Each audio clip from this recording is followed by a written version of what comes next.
Regardez bien ces images, elles vont faire le tour du monde. Ces rats ont été nourris de maïs transgénique pendant toute leur vie. Les tumeurs qui les affectent sont énormes. L'étude qui a permis de révéler l'impact des OGM sur la santé de ces rats vient de se terminer. Elle a bénéficié de moyens techniques et financiers exceptionnels. Pendant 2 ans, nous avons pu en suivre tout le déroulement. Après des années de doutes et de polémiques, allons-nous enfin connaître la vérité sur les OGM? Ne serions-nous pas alors face à un scandale de santé publique touchant le monde entier?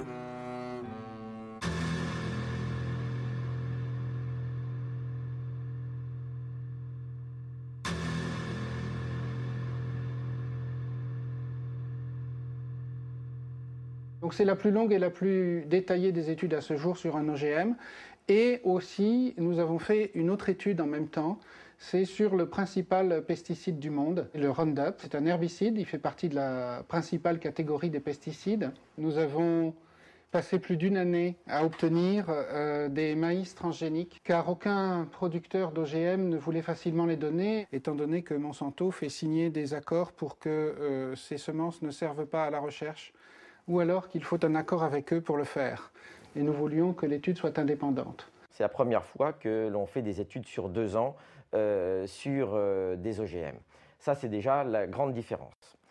En plus de ça, on a essayé justement d'évaluer le maximum de paramètres biochimiques et biologiques possibles, avec des prises de sang itératives, des prises de poids, des analyses d'urine. On étudie les paramètres hépatiques, les paramètres urinaires, les paramètres sanguins, tous ceux qu'on peut étudier, les paramètres hormonaux qui n'ont jamais été étudiés non plus dans les précédentes études. Donc c'est vraiment une première mondiale. Jusqu'ici, le maïs NK603, l'OGM retenu pour cette étude, n'avait été testé que pendant 3 mois, sous le seul contrôle de son fabricant, Monsanto. Quant au Roundup, également produit par la multinationale et utilisé pour la culture du maïs, seul son principe actif, le glyphosate, avait été évalué et non sa formule complète. Or, pour permettre au principe actif de pénétrer dans les cellules de la plante, l'industriel utilise des adjuvants qui peuvent parfois se révéler plus nocifs que le glyphosate lui-même. Le but est double, à la fois de mener les études comme elles doivent être menées selon les normes internationales, mais pas en les lisant de manière la plus laxiste possible, comme font certains industriels, mais en la lisant de manière la plus rigoureuse possible. Et deuxièmement, de savoir effectivement s'il y a des effets secondaires. Mais comment peut-on le savoir sinon en donnant ça à des animaux et en mesurant tous les paramètres sanguins et en regardant tous leurs organes finement? Sans doute serait-il utile à ce stade de savoir à quoi servent les OGM. C'est le plus souvent une plante qui a été conçue soit pour produire son propre insecticide, soit pour être tolérante à un herbicide qu'elle pourra recevoir à dose massive sans mourir. On comprend bien l'intérêt pour l'agriculteur. Il pourra par exemple épandre du Roundup sur son champ, toutes les mauvaises herbes disparaîtront, seul restera l'OGM cultivé. On comprend moins bien l'intérêt pour le consommateur qui risque, lui, d'avaler un produit devenu une véritable éponge à pesticides. D'où l'importance de pouvoir évaluer l'OGM et les résidus qu'il contient, et le pesticide seul. Alors pourquoi ça n'avait jamais été testé? Parce que les compagnies, elles faisaient leurs tests soit avec l'OGM traité au Roundup, comme il se doit, et donc on ne pouvait pas différencier l'effet OGM de l'effet Roundup, soit elles faisaient, sans le préciser, le test sur l'OGM. Il n'y avait pas vraiment de standard à ce niveau. Donc ce que nous avons décidé de faire, c'est enfin tordre le cou à la question, est-ce dû à l'OGM ou est-ce dû aux pesticides? Alors que pendant plus de 10 ans, les commissions nationales ne se préoccupaient pas de l'effet pesticide. Ainsi, l'Europe n'exige même pas que des tests de toxicité chronique soient menés systématiquement sur des animaux. Et quand elle le demande, ce sont les industriels qui décident eux-mêmes du protocole à utiliser. La pomme de terre Amflora, par exemple, n'a été testée que sur un groupe de 30 rats, dont 10 seulement consommaient l'OGM. Les maïs de Monsanto ont été testés sur 400 rats. 80 étaient nourris avec la plante transgénique, mais seuls 40 ont été analysés au niveau de leur sang. Dans tous les cas, aucune de ces études n'a dépassé 90 jours. Alors, ce que vous remarquez sur ce résultat, c'est que on a des groupes de rats, des mâles et des femelles, qui mangent des OGM au Roundup ou du Roundup. Chaque fois qu'on monte une marche d'escalier, c'est un rat qui meurt. Et vous voyez, la limite est à 10, puisqu'on a 10 rats par groupe. La courbe en pointillé, on voit que ce sont les femelles du groupe normal qui mangent le régime tout à fait normal et qui meurent. Donc voilà, seulement 2 animaux qui meurent de mort spontanée au bout, globalement, de 550 jours. Par contre, toutes les femelles qui mangent des OGM ou qui mangent des OGM traités au Roundup ou qui boivent du Roundup meurent davantage que les rats normaux. Alors après, on peut nous dire, est-ce que c'est statistiquement significatif? Nous, ce qui nous intéresse, c'est que là, on meurt 6 fois plus dans ce groupe-là que chez les contrôles. Donc on a une augmentation de 600%.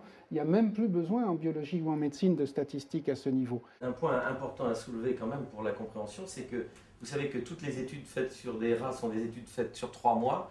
Et comme par hasard, là, on ne voit aucun trouble apparaître avant 3 mois. Les premiers troubles apparaissent au 4e mois. Ça, c'est très important. Ça, c'est fondamental. Ça veut dire que des études sur 3 mois ne servent à rien. Exactement. Si ce n'est à donner de bonne conscience. L'équipe du professeur Seralini a disséqué chacun des 200 rats pour analyser exactement ce qui affectait leurs organes.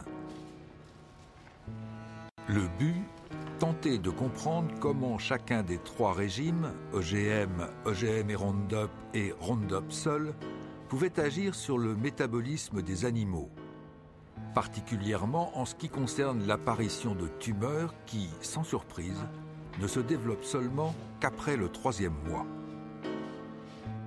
Alors, le nombre de tumeurs palpables, bien visibles, qui apparaissent chez les animaux au cours de l'expérience sont représentés sur cette figure. Donc là, on a les rats qui ne reçoivent que des OGM face à ceux qui mangent une nourriture normale. Vous voyez qu'il y a très peu de mâles qui ont des tumeurs. Ils sont plus résistants pendant la durée du traitement. Donc, ce que nous remarquons sur ces figures, c'est que chaque fois qu'on monte une marche d'escalier, ce sont des grosses tumeurs qui font au moins 17 mm sur 17 mm, ce qui veut dire que pour le rat, pour montrer des photos, c'est énorme. Hein, ça peut être l'équivalent d'une tumeur grosse comme ça chez l'homme, énorme. Il se trouve qu'on a identifié chacune de ces tumeurs et 94% des tumeurs sont des tumeurs dites mammaires, c'est-à-dire ce qui correspondrait à des tumeurs du sein chez la femelle. Donc là, il y a des tumeurs du rein chez les mâles, mais il y a aussi des tumeurs mammaires, ce qui est assez exceptionnel chez les mâles. Ça laisse soupçonner un effet hormonal. Et d'ailleurs, qui n'est pas dose dépendant. Le cancer, 60% des cancers du sein, en fait, dépendent de perturbations hormonales. L'étude du professeur Seralini nous réserve une dernière surprise. Et celle-là est de taille. Alors que l'on pouvait soupçonner que la surmortalité des rats serait principalement due aux pesticides associés au maïs, il semblerait que l'étude ait mis en évidence pour la première fois au monde un effet dû à la transgénèse elle-même. C'est-à-dire que le seul fait d'intervenir sur le génome de la plante pour le modifier pourrait avoir des conséquences que personne jusque-là n'avait prévues. De quoi remettre en cause toutes les conceptions scientifiques ayant conduit à l'invention des OGM. On n'avait jamais testé le Roundup lui-même pendant 2 ans. Ceci dit, le Roundup, dans nos études cellulaires, montrait que les cellules de foie, d'embryon, de rein, de placenta, de cordon ombilical mouraient beaucoup plus vite. Donc là, on peut dire que globalement, on a cette surmortalité OGM et Roundup. Mais ma plus grande surprise, ça a été de constater cette surmortalité pour l'OGM tout seul, sans Roundup. C'est-à-dire que les OGM faisaient mourir plus vite et plus fort les femelles et même certains mâles que le régime contrôle. Et donc, il y a là un effet qui peut être dû soit au gène de l'OGM qui s'est mal inséré dans la plante et qui a perturbé le reste, soit un effet métabolique secondaire. Une modification d'une céréale ou d'un maïs OGM, en fonction des gènes insérés pour le transformer en OGM, peut avoir des résultats différents. C'est-à-dire que ce n'est pas parce que cet OGM-là a cet effet-là que tous en auront, et il y en a peut-être qui en ont bien plus d'effets. Ça, c'est quand même marquant, c'est que ces 7 OGM que mangent les Américains. Voilà. Et cet OGM que nous importons et que les agences européennes, y compris françaises, ont autorisé à l'importation et à la contamination de l'alimentation. Aujourd'hui, seuls 2 OGM, un maïs et une pomme de terre, sont cultivés dans quelques pays européens. Ce qui n'empêche pas 27 millions de tonnes de soja transgénique d'entrer chaque année dans les ports européens. Ce soja sert à nourrir nos animaux de boucherie, mais il entre aussi dans la composition de nombreux produits alimentaires. Nous, ce que nous voulons avec cette étude, c'est que, il y ait un moratoire parce que c'est assez grave pour dire, écoutez, on ne va pas manger ça sans le savoir. Et le problème, c'est qu'on a importé tout et n'importe quoi, ou qu'on a cultivé tout et n'importe quoi aux États-Unis. Et 2, que d'autres études soient refaites et qu'on oblige tous les producteurs d'OGM à refaire ce type d'études avant d'exercer leur commerce. Un moratoire suspendant la culture des OGM a été adopté par la plupart des pays européens, dont la France. Au vu des résultats de l'étude du CRIGEN, il serait peut-être temps de l'étendre à tous les OGM agricoles alimentaires. Pour établir une vérité définitive en science, il faut des équipes, du temps, des moyens. Trop cher, trop long, diront certains. Mais en acceptant ce prix, est-ce que nous n'aurions pas pu éviter des scandales sanitaires récents ? Alors, les OGM vont-ils provoquer un nouveau scénario catastrophe ? C'est à l'évidence un risque que l'on ne peut courir et dans l'attente de certitudes scientifiques, il faut employer le fameux principe de précaution dont on parle si souvent et que l'on applique si peu.